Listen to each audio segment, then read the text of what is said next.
हमारे यूनिवर्स में डस्ट के बहुत बड़े क्लाउड्स हैं। ये डस्ट क्लाउड्स इतने बड़े होते हैं कि अगर हम लाइट की स्पीड से भी चलें तब भी हमें इनकी पूरी लेंथ कवर करने में 100 से 1000 साल लग जाएंगे। इन बड़े डस्ट क्लाउड्स में ही बर्थ होता है स्टार्स का। ये जो डस्ट क्लाउड्स हैं इन्हें नेबुला कहते हैं। नेबुला में डस्ट पार्टिकल्स एक दूसरे से काफी दूर होते हैं, लेकिन ये पार्टिकल्स ग्रेविटी की वजह से पास आते रहते हैं। बट ये प्रोसेस काफी स्लो होता है। इस प्रोसेस में कई लाख साल भी लग सकते हैं। जैसे जैसे ये पार्टिकल्स ग्रेविटी की वजह से क्लोज आते हैं वैसे इनका टेम्परेचर भी बढ़ता है। हीट की वजह से बनी फोर्स पार्टिकल्स को बाहर ढकेलने की कोशिश करती है। अब हमारे डस्ट के पार्टिकल्स पे ये दोनों फोर्सेस उल्टा काम करने लगती हैं।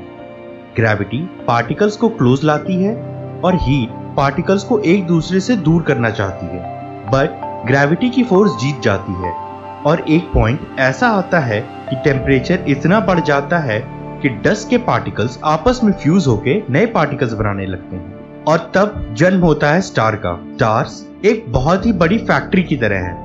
इस फैक्ट्री में हाइड्रोजन और हीलियम के डस्ट पार्टिकल्स अंदर आते हैं और दूसरे हेवियर एलिमेंट्स बन के निकलते हैं। स्टार्स के बनने पर ग्रेविटी और हीट की फोर्सेस बैलेंस हो जाती है, लेकिन ये लड़ाई स्टार्स के मरने तक चलेगी। लाइटर एलिमेंट्स को कंबाइन करके हेवियर एलिमेंट्स को बनाने की प्रक्रिया को फ्यूजन कहते हैं। आपने सुना होगा हाइड्रोजन बॉम्ब्स के बारे में, उनमें भी यही रिएक्शन होता है। फ्यूजन रिएक्शन में हल्के एलिमेंट्स मिलके भारी एलिमेंट्स बनाते हैं, जैसे कि 2 हाइड्रोजन मिलके हीलियम, 2 हीलियम मिलके कार्बन और 2 कार्बन मिलके नियॉन और हीलियम। इस फ्यूजन रिएक्शन में काफी ज्यादा हीट प्रोड्यूस होती है और यही हीट हमारे सन से हमें मिलती है। जो स्टार जितना ज्यादा बड़ा होता है उसका मटेरियल फ्यूजन की वजह से उतना ही जल्दी खत्म हो जाता है। हमारा सन एक मीडियम लेवल का स्टार है। सन लगभग 5 बिलियन साल पहले बना था और उतने ही टाइम तक और जिंदा रहेगा। जब स्टार्स के अंदर का मटेरियल खत्म होने लगता है तब वो मर जाते हैं। अब आप ये सोच रहे होंगे कि मटेरियल पूरी तरह से खत्म कैसे हो सकता है। तो ऐसा होता है कि स्टार्स हाइड्रोजन और हीलियम से स्टार्ट करते हैं, फ्यूजन रिएक्शन से और हेवियर एलिमेंट्स बनाते जाते हैं और फिर उन हेवियर एलिमेंट्स को फ्यूज करके उनसे भी ज्यादा हेवियर एलिमेंट्स बनाते हैं। अलग अलग स्टार्स अलग अलग तरह से खत्म होते हैं। छोटे स्टार्स जो कि हमारे सन के मैक्सिमम 8 टाइम्स वेट में होते हैं, व्हाइट ड्वार्फ्स बन जाते हैं। हाइड्रोजन के खत्म होने पे ऐसे स्टार्स का टेम्परेचर थोड़ा गिर जाता है और ग्रेविटी स्टार्स को कोलैप्स करने लगती है। इस कोलैप्स की वजह से टेम्परेचर दोबारा बढ़ जाता है और स्टार हाइड्रोजन को फ्यूज करके हीलियम और हीलियम को फ्यूज करके कार्बन और ऑक्सीजन बनाने लगता है, जिससे टेम्परेचर दोबारा बढ़ जाता है। टेम्परेचर के अचानक बढ़ने से स्टार फैल जाता है और रेड सुपर जायंट कहलाता है। हमारा सन भी आज से 5 बिलियन साल बाद रेड सुपर जायंट बन जाएगा और वो मार्स तक के सारे प्लैनेट्स को अपने अंदर ले लेगा।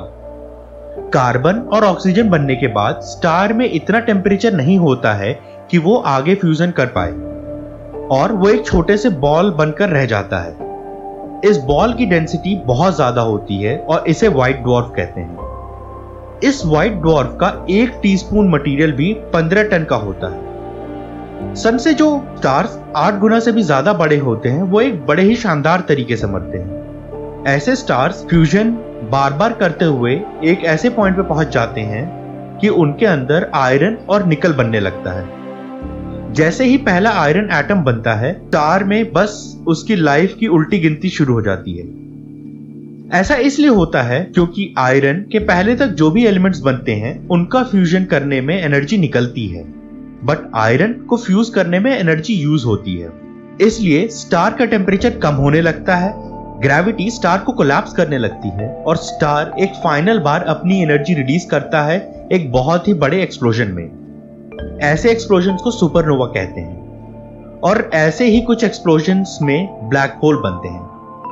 मरते हुए बड़े स्टार्स एक और काम करते हैं, वो इतनी एनर्जी रिलीज करते हैं कि आयरन से भी हेवियर एलिमेंट्स जैसे कि सिल्वर, गोल्ड, मर्क्यूरी आदि बन जाएं। हमारा शरीर जिन भी एलिमेंट से बना है वो या तो स्टार्स में बने थे या फिर स्टार्स के मरने पे।